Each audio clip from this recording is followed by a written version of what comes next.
Well, today we want to have a look at how is goal setting affected by the question of personality. So my name is Paul Marsh. I've been working with the question of personalities for very many years, and we're going to have a little summary today of those aspects that really do affect our question of how we set goals. Now, just as an introduction, let's ask the question, what do we mean by personality? So, as you're probably aware, your personality is something that's very innate in you. You can change certain things concerning your behavior, but it's actually quite difficult to change the way you process ideas and the way you're motivated. And these are the ones, of course, that do affect the way that you set goals. So what we want to do is to have a quick look at goal setting as it's perceived by the different personality types. Now, to do this, I'm going to use a very basic personality model, probably the one that most people are familiar with, which is the DISC, or the DISC model of personality. And if you're not familiar with this, then we'll talk about later. So let's begin with the idea of a goal. A goal, of course, is something that you want to achieve, or a group wants to achieve together. And we need to look at how we can achieve this, and not only what the goal is, but what the process is in achieving it. We often think of goals as something that we simply aspire to, but you know very well that having a goal that's inattainable is quite an easy thing to do, and we simply never manage to do what we wanted. Or we get a goal that becomes too difficult, and we get bogged down as we go through and lose motivation quite quickly.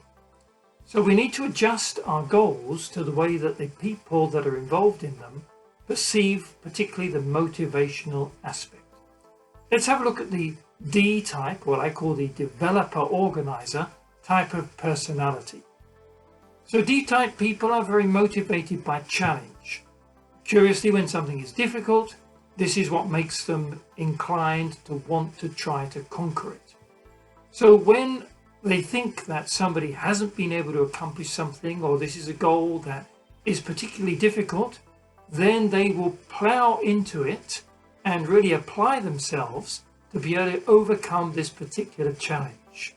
And that's often how we think about the idea of goals. We just get our teeth in and go forwards. But actually it's really the D-type personality that does this and not the others, and there aren't statistically that many D-types around. So we need to take into account the way other people work as well. So let's move across and look at the C-type, or the conscientious personality type. Now, conscientious people are very concerned about the quality of the work that comes out. They want to know that something is done right. They want to know that this is the best possible job that they could have done, and they will take the extra time necessary to make sure that the result is really the one that they are interested in. So there are a number of things that will discourage a C-type from pursuing a goal. One of them is not having the time necessary to accomplish it, and another one is not having the equipment necessary to be able to do a good job. Either of these things will cause them to back out from the very beginning, because they will go, if I can't do the quality work that I want to do, why would I begin in the first place? So it's very important for these type of people to see that what they can do in terms of goal setting is realizable. It's not the challenge that interests them, it's the final result that they are motivated by, and this is what will keep them working long hours to make sure that this happens. Then what about the I, or what I call the influencer type personality? Well, these are very much people who work in a social networking way. They like to be involved with other people, they like group situations, and they like to know that they can have some kind of influence by what they say, or even what they do, in what's going on.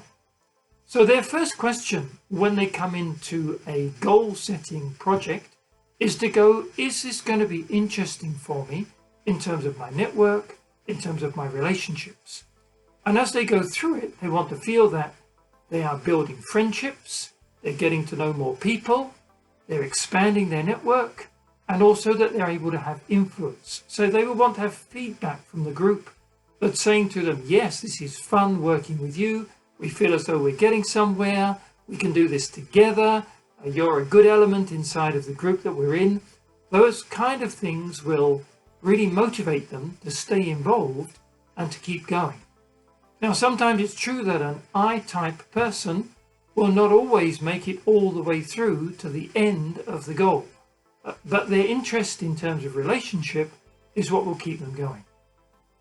And then let's look at the S, or the stable personality type. The S types are really concerned with long-term relationships. They want to look at how things will work in stability over a longer period of time.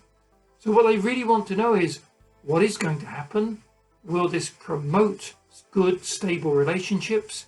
Can we work with this kind of thing long term? Can I invest in it and my investment will not be lost? These are the questions that these people will be asking.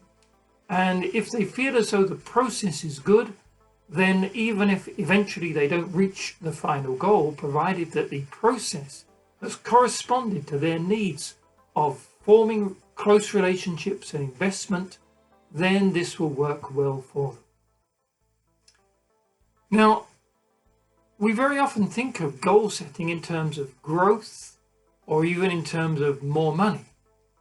But actually we should think of it in terms of quality, because most of the personality types we're looking at actually look at the quality either of the result or the quality of the relationship or the quality of the process as we work our way towards the goal.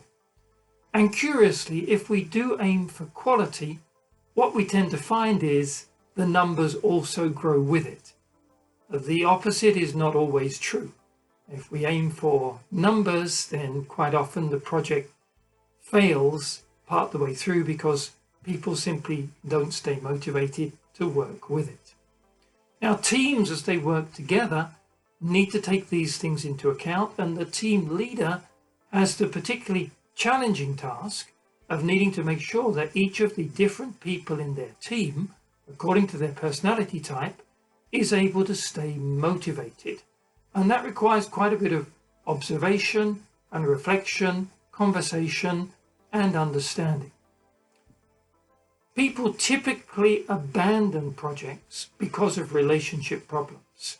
Sometimes because even they don't feel they have the autonomy to do what they want to do, but most of the time it's because they either don't feel respected in who they are, or they don't feel that the relationships are working well, and they lose motivation and will move on to something else.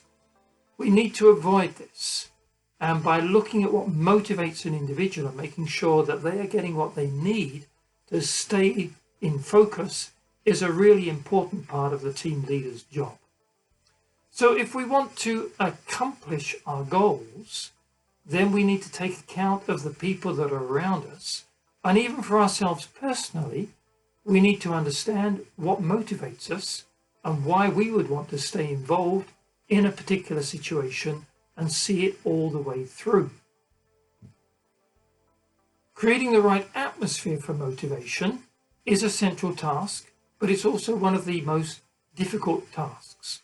Now, if you're unfamiliar with these personality types and the way we look at this and what their positive points are and what some of their negative tendencies can be and how the motivation factor works and the communication basis, then I have a little video series that you could follow through to give you more understanding on that. If you are familiar, so much the better. You'll be able to apply this idea of goal setting and to put it together with the whole question of personal motivation. And I hope that will give you a great deal of pleasure. Thank you for listening to this.